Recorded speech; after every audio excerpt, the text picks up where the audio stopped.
हनुमत धाम मंदिर में मौजूद हूँ, जहाँ पर कि सैल्यूट तिरंगा का प्रोग्राम किया जा रहा है और इसमें यहाँ पर कवि सम्मेलन भी किया गया है, जिसमें कि कई कवियों ने हमारे यहाँ पर उपस्थित होकर उन्होंने अपनी कविताओं से देश के प्रति संदेश दिया है कि देश में एकजुटता होनी चाहिए और देश के प्रति हमेशा समय निकालकर देश को व्यवस्थित करने के लिए कहीं ना कहीं से शुरुआत कीजिए।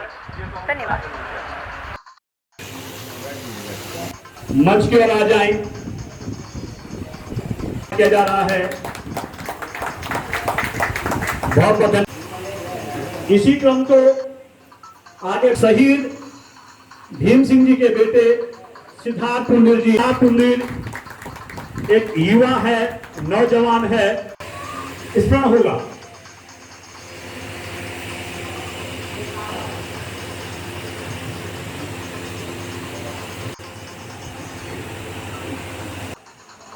मैं कवियों के सम्मान समारोह के लिए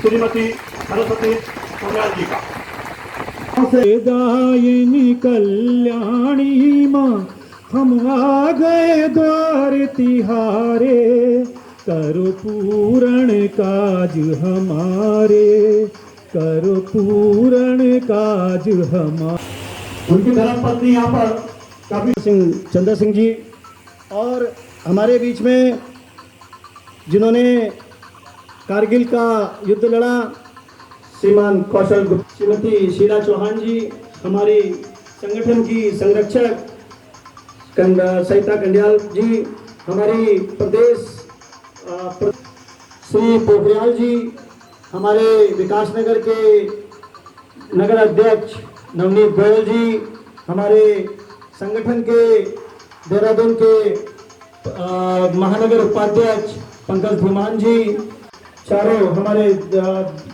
कवि और कवियत्री जी, मैं आप सभी का आभार और सम्मान प्रकट करता हूँ कि आज आप सब लोग अपना कीमती रहा हूँ 10 साल का, तो उससे बड़ा सौभाग्य क्या होगा। वो मैं आपसे थोड़ा बताना चाहता हूँ कि मेरे साथ क्या क्या वहाँ पे हुआ था। मैं उस टाइम युद्ध में था। हम एक्चुअल में कहाँ पे आसाम में पोस्टेड थे। आसाम में पोस्टेड होने के बाद हमें आदेश मिलता है कि आप कारगिल युद्ध के लिए आपको यहाँ आना है। रायवाला से पोस्टेड होंगे, हम कारगिल युद्ध के लिए जाएंगे। तो जब हम वहाँ पे अटैक किया, अटैक करने के लिए हमें अपने साथ अम्यूनिशन की भी जरूरत पड़ती थी, अपने साथियों की जरूरत पड़ती थी। अपने साथ जितने भी आए हुए हैं जवान हैं, उनको भी हमने देखना है कि किस प्रकार से हमको उनको लेके जाना है। हमें अपना अम्यूनिशन भी लेके जाना है, अपना हथियार लेके जाना है। जो 5-5 किलो के हमारे शूज होते थे, वो भी हमें कैरी करके ले जाने हैं। और जो दुश्मन जो अपनी फोर्सों में बैठे हुए, जो जिन्होंने हमारे उसमें अतिक्रमण किया हुआ है, जो कब्जा करके बैठे हुए हैं, वो अपने मोर्चों में, अपने बंदरों में बैठे हुए हैं, वो अटैक चुन के अटैक कर रहे हैं। और हम लोगों को नीचे से पहाड़ी चढ़नी है। पहाड़ी कैसे चढ़नी है वो आपको मैं बताता हूँ कैसे चढ़े। रात को 2 बजे हमें हुक्म मिलता है, आदेश मिलता है कि आप लोग अटैक करेंगे और द्रास सेक्टर और टाइगर हिल में आपको 2 बजे अटैक करने, वहाँ पे अपना झंडा तिरंगा लहराना है। तो हमें किस प्रकार से हमने अटैक करा। 2 बजे हमने रात को वहाँ पे अटैक किया। अटैक करने के बाद जब हम वहाँ पहुँचे तो हमने वहाँ पे जाके एकदम से 2 बजे वो सोए हुए थे, हमने उन पर अटैक करा। अटैक करने पर जैसे उन्होंने भी हमारी जवानी फायरिंग करी, तो उसमें हमारे कई जवान जो थे काफ़ी मतलब कैजुअलिटी हुए, किसी को जख्म हुआ, किसी को कैजुअलिटी हुई, किसी को जो घायल हो गया। तो हमें अपने जवानों को भी बचाना बहुत ही जरूरी था, लेकिन हमने उनको बचाया। फिर आगे अटैक भी करा। अटैक करने के बाद जब हमने वहाँ पे उनको बिल्कुल पछाड़ दिया, भगा दिया, फिर हमने वहाँ पर आगे बोल पाया। जय हिंद, जय भारत। महोदय और सभी शहीद परिजनों का मैं बहुत बहुत स्वागत और अभिनंदन करता हूं। और साथ ही मेरे यहाँ संगठन के सभी वरिष्ठ पदाधिकारी भी हैं और अतिथि महोदय भी हैं। मैं आप सभी का भी बहुत बहुत स्वागत और अभिनंदन करता हूं। आज हमारा मिशन वंदे मातरम के अंतर्गत 75 लाख लोगों को एक साथ राष्ट्रगान कराने का कार्यक्रम है पूरे देश और विदेश में। और अभी मैंने सोशल मीडिया के माध्यम से भी शेयर किया था कि लंदन में हमने सैल्यूट तिरंगा का कार्यक्रम किया है अभी इस शहीद प्रोग्राम का। बहुत बढ़िया वहाँ कार्यक्रम रहा है। इससे पहले भी हमने मई में 25 लाख लोगों को जोड़कर एक साथ पूरे देश विदेश में राष्ट्रगान किया था। 22 राज्यों में सैल्यूट तिरंगा काम कर रहा है और अगला हमारा जो पड़ाव है वो है 1 करोड़ लोगों को एक साथ देश और विदेश में हम राष्ट्रगान का कार्यक्रम करवाएंगे। तो इसी कड़ी में जैसा हमारा ये शहीद कारगिल दिवस है तो इस पे कवि सम्मेलन भी है, तो मैं एक थोड़ा सा ये भी कहना चाहूँगा कि सभी भाग दौड़ जिंदगी है सभी की, तो उसमें देश हित के कार्यों के लिए 10 मिनट जरूर निकालें। आप सभी कभी भी निकालें 10 मिनट के लिए देश हित के जो भी कार्य हो सकते हैं या हम कुछ कर सकते हैं तो वो जरूर जो है करें। तो इसी कड़ी में मैं कुछ कविता अपनी रखना चाहता हूँ। हमारे बीच में संप्रति देवी जो शहीद है जिनका हमने लिया हुआ है, तो ऐसा नहीं है, वो माताएं भी हैं जिन्होंने एक एक नहीं 2-2 बच्चों को शहीद होते हुए देखा है। बलिदानी वीरों को जिन माताओं ने जन्म दिया, बलिदानी वीरों को जिन माताओं ने जन्म दिया, बलि चढ़ाकर बेटों की उन माताओं ने गर्व किया, बलि चढ़ाकर। मैं चाहूँगा आज आंसू की जरूरत नहीं है, भावुकता की जरूरत नहीं है। हम ऐसा करें कि हमें भी कोई 20 साल बाद ऐसा ही लगता है। आज आवश्यकता है। अभी संचालक महोदय सौभाग्य से मेरा अनुज है, अभी बोल भी रहे थे, वो भी इमोशनल हो रहे थे। उनका इमोशनल होना भी स्वाभाविक है क्योंकि वो स्वतंत्रता सेनानी परिवार से है। और मैं थोड़ी सी भूल कर रहा था, क्षमा चाहूँगा। मैं इसे खाली कहना नहीं चाहता, इतनी क्षमता इतनी ताकत हमारे अंदर है। मुट्ठी बंद करके कारगिल को याद करते हुए एक बार दोबारा से खड़े हों तो ये ज़्यादा अच्छा होगा। इस परिप्रेक्ष्य में मंच पर आसीन कवि और कवित्रियाँ, मैं आपको भी नमन करता हूं कि इस दिन कम से कम आप अपनी कविताओं से वीर जवानों को मैं शीश नवाती हूं। मेरा भैया अभी भी आर्मी में है और वो अब सूबेदार पद से सेवानिवृत्त होने वाला है नेक्स्ट मंथ। और मेरे हस्बैंड आर्मी में रहे हैं, कारगिल युद्ध के वो विजेता सैनिक हैं। तो बहुत ही सौभाग्य की बात है कि एक तो भारत वीर प्रचुता भारत भूमि में जन्म लिया और उसके ऊपर देवभूमि उत्तराखंड में जन्म लिया, क्योंकि जो कारगिल युद्ध था इसमें हमारे उत्तराखंड के 75 सैनिक शहीद हुए, जिनमें सबसे ज्यादा 54 सैनिक हमारे गढ़वाल राइफल ने दिए हैं और मेरे हस्बैंड गढ़वाल राइफल के ही सैनिक हैं। और क्योंकि वायुसेना का भी सहयोग था इसमें, लेकिन समस्या ये थी कि ऊपर से दिन विमानों से अगर गोले डाल रहे थे तो अपने सैनिक, क्योंकि आमने सामने की लड़ाई ज्यादा हो रही थी तो उनके लिए भी खतरा था। तीनों सेनाओं ने मिलकर के समन्वय किया, क्योंकि पाकिस्तान फरेबी है, अपनी छद्म चालों से वो जीत रहा था। तो जल सेना ने अरब सागर में अपने बेड़े लगा करके उसकी राशन पानी हथियारों की आपूर्ति बंद की और बाकी तीनों सेनाओं ने मिलकर के, दोनों सेनाओं ने वार करके उसको पछाड़ा है। तो सैनिकों के लिए मेरी पंक्ति है, जो तिरंगा फहरा लौट के आए, जो तिरंगा फहरा लौट के आए और जो तिरंगा ओढ़ चले, जो तिरंगा फहरा लौट के आए और जो तिरंगा ओढ़ चले। है बहन बेटी बन चली हूँ राह सैनिक की, जिंदगी की राह में भी हम राह सैनिक की, जिंदगी की राह में भी हम राह सैनिक की। बहुत पास से जी है जिंदगी सैनिक संग, क्योंकि जितनी बार भी मैंने इनको कहा घर में बहुत समस्या है, बहुत मजबूरी है, आप आ जाओ, छुट्टी लगे 4 दिन की छुट्टी आ जाओ। इन्होंने कहा मैं बिल्कुल नहीं आ सकता क्योंकि मुझे पहले यहाँ देखना है।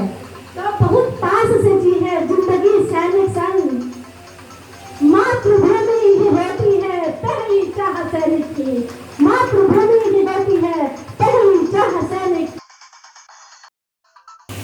हमें गर्व है सभी को प्रणाम करता हूँ। और इन्होंने बहुत अच्छा अभियान चलाया है और देश में विदेश में सब जगह प्रसिद्ध हो, हमारी कामना है। दूसरी बात यह है, हम तो घर से इसलिए चले थे कि कोई सम्मेलन है, चलो घर पास है, जानकारी नहीं थी, फिर भी जो टूटे फूटे सदन पे आती हूँ, इसलिए जानकारी तो मुझे ज़्यादा होती है, पढ़ा लिखा भी कम हूँ, कम क्या हूँ ही नहीं। मैं सबसे पहले दो सब माँ शारदे को नमन करते हुए कि जिनकी नज़र में एक हैं सभी तरह के लोग, जिनकी नज़र में एक हैं सभी तरह के लोग, जिनका दिल भी दया प्रेम का खोटा लगता है, ये हर शब्द मुझे छोटा लगता है। नमन करूं तो किन शब्दों के आखिरकार में उनको, उनके लिए हर शब्द मुझे छोटा लगता है।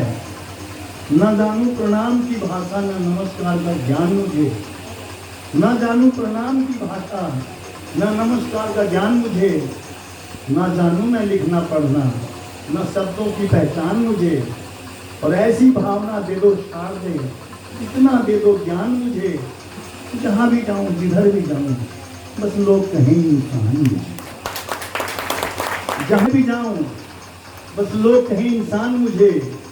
और इतनी दया भी करना माता, आप जन जन का उद्धार करें। मैं नाथी राम देहाती हूँ, मेरा राम राम स्वीकार करें। मैं नाथी राम देहाती हूँ, मेरा राम राम स्वीकार करें। और मैं आप सभी को राम राम करता हूँ जो उपस्थित हैं।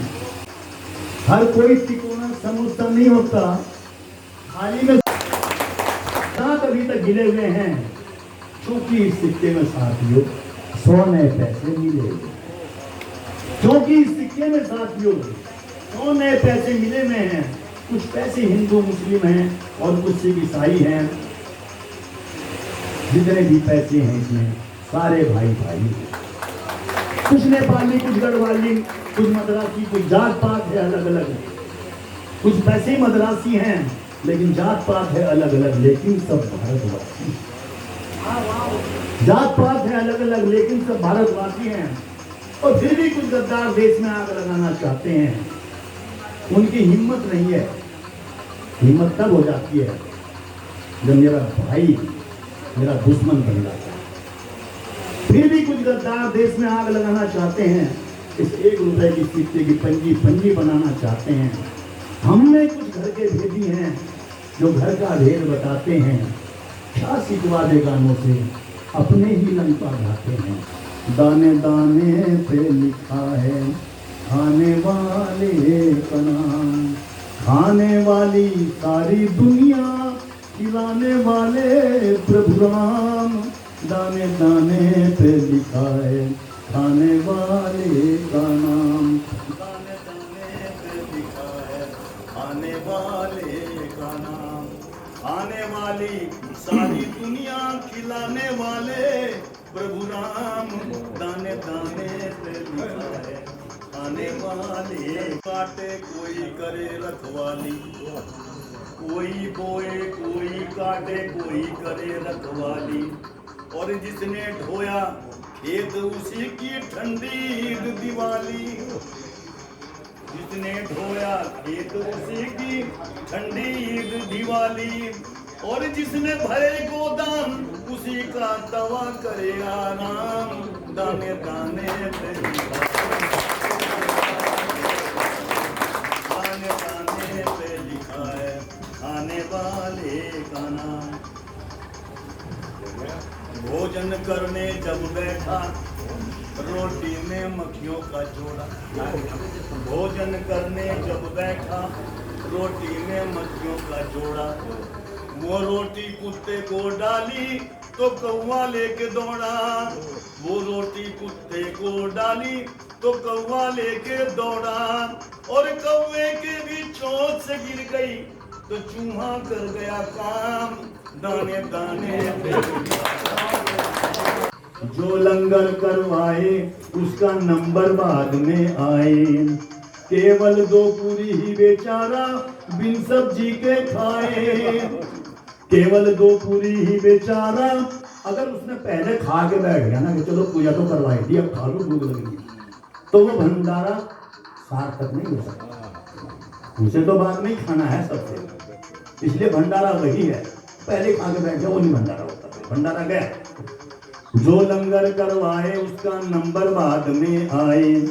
केवल 2 पूरी ही बेचारा बिन सब्जी के खाए, और वो भी भूखा रह जाए जिसने पेट भरे तमाम। दाने दाने पे लिखा है खाने वाले, हर शनिवार भंडारा खाने आ जाओ हनुमत धाम। दाने दाने पे लिखा है खाने वाले का नाम, और बजरंगी से बड़ा न कोई कहता ना थी राम। दाने दाने पे लिखा का प्रयास किया। चट्टानों को काटकर वो नहरें बना देता है, बाढ़ और सूखे में जो सहायता हेतु आता है, मृत्यु के मुख से भी जो जीवन छीन लाता है। मैं उनके वारिसों को भी दुआएं दिल से देता हूँ। तले तुले बत ही खुदा होती, यही हमको निभाया है जमाने से किया वादा। हिम्मत दिखाइए न राम, आप लगे रहिए। होते हुए अपने पिता को देखा है।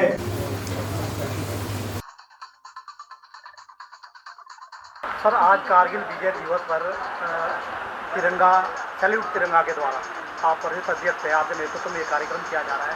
सर, इसके कार्यक्रम के बारे में थोड़ा बताएं। सबसे पहले तो मैं आपके सभी चैनलों को बहुत बहुत धन्यवाद करना चाहूँगा, क्योंकि राष्ट्रवाद की जहाँ बात आती है वहाँ आपके सबके चैनल सबसे पहले जो है कवरेज करने पहुँचते हैं। तो सबसे पहले बहुत बहुत आभार आप सभी चैनल का।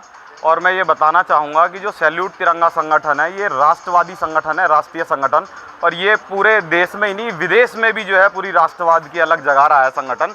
और हमारे ये विजय कारगिल दिवस का कार्यक्रम अभी हमने लंदन में किया है ये कार्यक्रम, और ऐसे ही इससे पिछले हमने मई माह में 25 लाख लोगों को एक साथ वंदे मातरम गान के लिए आमंत्रित किया था और करवाया था।